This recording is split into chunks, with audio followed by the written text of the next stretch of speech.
back to my YouTube channel. My name is Oluwashindara, and it's so nice to have you back. On this channel, I talk about faith, career, relationships, lifestyle, and every other good stuff. So if this is your first time, thank you. Don't forget to like my videos. Don't forget to engage with them, comment. Let me know the kind of videos you expect me to film, the kind of videos you want to see, or a replica or a trend you want to see.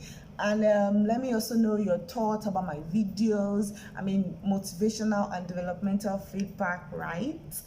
And then make sure you share also. It's important. It allows us to grow.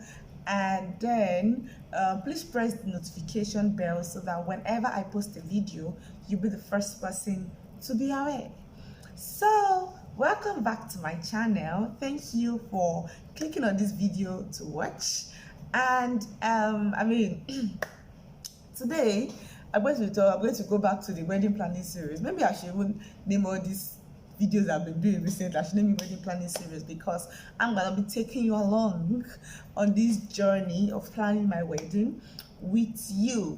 So now, okay, so maybe we should just officially start the whole wedding planning things and things I've learned from now planning wedding. Now, I like to say as a disclaimer that you see the point where you are dating and the point where you are planning your wedding, and definitely know when you get married to, how different stages, like everything just feels so different. Like a lot of times I just catch myself saying, oh, this is so real. So if you've not been watching my channel, you can go back to some videos on my channel. You realize that I got engaged recently. It's been over a month now. Basically, wedding preps are going on. I mean, minimally, we've not really started major wedding plans, but wedding preps are already going on. I have a wedding planner. Okay, so I'm one of those people that used to think that I'm going to plan my wedding myself. Like, I was so gaps about planning my wedding myself, but then wedding is here and I don't even feel like I can't be bothered. I'm so uninterested in anything that's the wedding planning for now. As in, my fiance is doing so well as a guy. I mean, compared to the kind of news I've heard about how guys are so uninterested about weddings, I think I'm the uninterested one, and he's been really doing a lot for the wedding. Maybe because it's money. So man has to plan his money. But then I think he's really been doing so well compared to what I've heard. And I guess if I'm not the one that's going to be the man in this situation, and then he's going to be the bride. But I know he's not going to do this market runs. You know, I'll be just assist. We're not the one doing the market runs. Neither am I the one doing the market runs. Either ways. So that's just a little bit of our wedding plan. So now I'm talking about wedding because I want to talk about things to do when you get newly engaged. So I'm newly engaged, even though I already feel like an OD. I mean, people don't get engaged for too long. So some people get engaged I know somebody that got engaged around the time I got engaged, and the person is married now. So I feel like I'm an OD already because my fellow partners have left the group chats. So the first thing you do when you get engaged is to breathe, because you find that you're so overwhelmed. You're overwhelmed with, should I post? Should I start planning the wedding immediately? Should I wait? How do I break the news to people? What's the next step? And you just feel so overwhelmed. A lot of times, in my case, even though I felt like there was not going to be a proposal. So I already started planning wedding. I also got started planning the wedding and all of that. And then I told you I already thought I was going to plan a wedding myself. And then, engagement came and I'm so uninterested. So in some cases, you're already planning everything. You know what you want, and then proposal comes, engagement comes, and you just feel so overwhelmed with everything. Like everything feels so real, everything feels so fast. The first thing you do is breathe. Please take a deep breath. Like just excuse yourself from the whole thing. It's okay to say, you know what, when people ask you, so when is it? I don't know. It's okay to just at least take a break and just, even if you're already planning the wedding, even though the wedding is going to be like you already have the date of the wedding and the proposal just came along, just breathe. Just stop thinking about all those wedding this and just be back to your normal self again, and just excuse those feelings for now and just feel like a normal person, not a bride to be or anything. Just take a few time to breathe and relax. Don't get overwhelmed, because there's going to be a lot of things that are going to overwhelm you. So you don't want to start with this. It's too early to be overwhelmed. Okay, so now the next thing I'm going to say, now I'm going to say this for people that have really not started their wedding plans. That's probably after proposal, you now start your wedding plans and start doing all the things. Next thing is to envision your wedding. So what kind of wedding do you want? What theme do you want for your wedding? How do you want your wedding to? What kind of guests do you want? What's the budget you want to spend? When do you want to have your wedding? What kind of date do you want to have your wedding? Do you want to have it during summer, during winter? If you're not in the country, if you're in Nigeria, do you want to have a vacay wedding, like a wedding in December? Do you want to have a wedding party? Or you want to have pandemic has taught us that we can have really small weddings, right? So do you want to have a very minimal wedding, just with you and friends and all of that? So what kind of wedding do you want to have? Start beginning to envision the wedding. What kind of gown do you want to wear? See, because you think that, since I was young, I always thought that I have a very good body, right? So I should be wearing an A-shaped gown. I should wear a mermaid gown or princess gown, all those things. And then now that there's reality is coming, because of the kind of church I attend, let me not deceive myself. I'm going to wear a bow gown, because it just helps me to play safe. Even though I don't know if, over time I've seen that my sister wore a very nice fitted wedding gown. My God, it was so it was so nice on her. But she got away with it. I'm not ready to compromise my happiness for anything. See, I cannot be stressed, and I really mean it to the letters. I can't be stressed. Anything that is not important, that is not worth fighting for, that wants to take away my peace and my joy, I'm gonna erase it. I was telling my wedding planner, I said, I'm not going to spend money over the board. I'm not going over my budget for anything. And I mean anything. Yes, it's one day. I want to be happy. I want to have the best of it. But if it's going to cost me a lot, and there is no return on it. For example, I'm not going to get a very expensive wedding gown, because there's really nothing I want to do with it. So if I have a wedding gown that's going to cost me so much, I will go and rent. By the way, I don't even know if I'm going to rent, because I don't know how I'm not going to rent. I am going to rent it at the end of the day. And I'm still thinking about last year at a debate on the table in my house now about renting a gown or buying a gown, because I really don't see the need for a wedding gown. That's my way. So just envision your wedding and know the kind of things that are what most important to you. There's so many things that, even though there is really nothing for now, maybe as time goes on there will be something that will really mean a lot to me. But for now, there is not one thing that means so much to me that I can break the bank for. There is nothing, like no piece of material that you need for wedding that I can break the bank for, or I can get a loan for. Nothing anything that I cannot afford.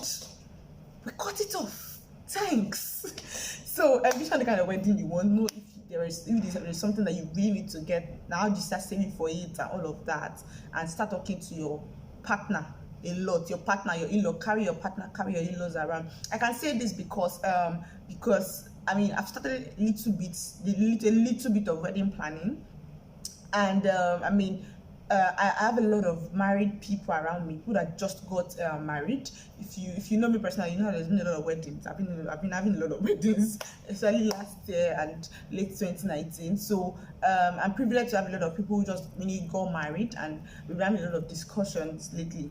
So 3, set expectations with your partner. Set expectations, like know what to expect. So this is the budget we're having. We're not going to spend more than 5 million in this wedding.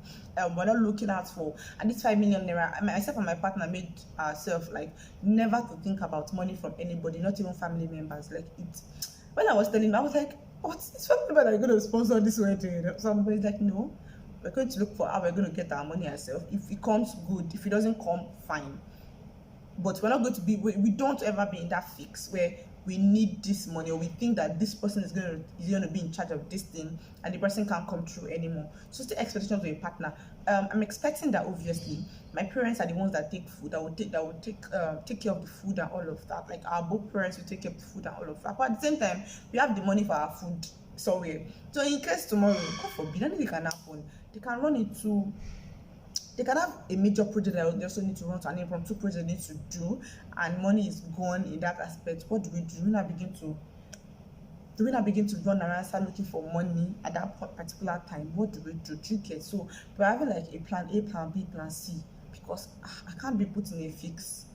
That's so, even though that everything cannot be perfect, but at least, I mean, we envision for we have expectations of what we want, and we all have expectations. We carry our in-laws around. I mean, some people just sit down with their partner and they just plan everything from A to Z. I know it's your wedding, but then you can't. If you're in Nigeria, even whether you're in diaspora or you're in Nigeria itself, you cannot take away family from wedding. Like, it's their wedding, so you can't sit down with your partner and have everything planned and go and present it to them. Even if you find that, I know people that they are the ones that sponsor their wedding, but their family members still had a say about the wedding will go. Do you understand? So carry them along so that you don't be in it. So you don't put yourself in a mess at the end of the day. You're saying this is what you want, this is what you want, and that's not what you want. There was a particular wedding date I wanted. I mean, I even started telling people because I had prayed about it and I was so sure that God was saying, fine, you can have your wedding on that day. And I started telling people, and my parents were not having it. So at the end of the day, I had to step down and let their will go. Do you get? So if I had that kind of expectation that it has to be this day, like it must be this day, it's gonna be a lot of mess down there. But because I've put my mind to nothing is unchangeable. If at the end of the day they say I can't have a church wedding later, we move to court. Which court do you want us to use? If they say we cannot do traditional, we say we cannot do introduction. We do introduction and trial together. People of God, I'm not even ready to compromise my peace. That's just the headline of this whole ranting I'm saying. So set expectations with your partner so that you will not be disappointed. First one is set a realistic budget. My God, that was one issue I had initially, but I watched a lot of YouTube videos, a lot of YouTube videos, read a lot about wedding plan, wedding budgets and all of that, and I was able to run a budget. My fiance's best friend, who is also married, also gave him his budget and made him to see how budgets are being done. One of my friends also showed me a budget. So I've been able to see how budgets have been done, and I've set my budget. Then my wedding planner also sat with me once and we set a budget. So set a realistic budget. Even though during the budgeting meeting with my wedding planner, she was saying that, I mean, we need to overestimate, because even though we say, okay, you're going to buy a bag of rice for 27,000 now, if you're not ready to pay the money for the bag of rice, we should not conclude a bag of rice 27,000. We should rather go and put like 40k, because we don't know what can happen between now. Anything can happen, price can skyrocket, and at the end of the day, you are in a fix. I mean, the price margin is so different. My mom was talking about something that she paid for, and immediately she paid for it. I mean, as if she knew that the price was going to just go, like, she just paid for it and everything went up so badly. So, I mean, imagine if she had not paid for it, and I mean, she has to now do, at the time I'm having my wedding, it's time by a lot of people also planned weddings. There are a lot of parties going on, so things can begin to get expensive. So she was like, even though we know the price, we should still at least add a little more, so that we know that this is the amount we are willing to spend, but in case anything comes up, we are willing to also let go of this particular amount of money. So set realistic budget. Don't go set money based on money. Don't go set, and know where the money is coming from. Know where the finance for the wedding is coming from. Do you have a treasury? As a parent, made stocks for you, like maybe your parents already have an account for you for your wedding, and then that's where the money is coming from, or your parents are sponsoring this money. And also, people should sit down and now plan. Okay, so out of the 100% for this wedding, 50% is coming from the bride family, 50% is coming from the groom family, or 30% from both family. Then the bride and group takes this particular amount percent. Do you get? Or what is this person taking? What is this person not taking? And even when, as my fiance said, even when you're sure that, okay, this are the people that sponsoring this, you can still just like at least keep a particular amount of money somewhere, so that you're not in a tight fix at the end of the day. But just set a budget that you know that you can achieve. Don't go and set 5 million naira. You know that there's no way you're going to get 5 million naira from. Me, for one, I knew that I didn't want a very big wedding. Like, I just wanted a wedding with family and friends, something small and affordable. I'm not going to break the bank for my wedding. I'm going to do something that I can afford. And if you're not satisfied with how my wedding turns out, you should go and do your wedding yourself and lavish your money. But this is my wedding, and I'm going to do what I can do with the money that I have. I'm not going to take loan for wedding. No.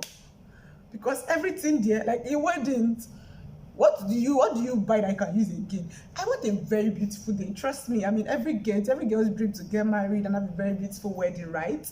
But I'm not so fantasized about coming back to the office and people are talking about my wedding in the next 6 months. On top waiting. I'm not fantasized about having my wedding on Bella Nigeria until why does that one help me? I'm fantasized about having a very good married life, having a heaven-based marriage, having a marriage that will bless nations. I mean, bring godly fruits, raise godly children for God, and I mean, enjoy my marriage with my partner. So the wedding is just a day, and the marriage is the most important. I'd rather even spend money on my honeymoon experience than spend money on my wedding day itself. Like, I want to look good, as I said. Yes, I want to have a very beautiful wedding. Yes, but I'm not going to go the extra mile to do something over the all just to have it, just to please any other person. Anybody that is not pleased they'll be alright. So she'll leave my wedding and go to the next wedding. That being said,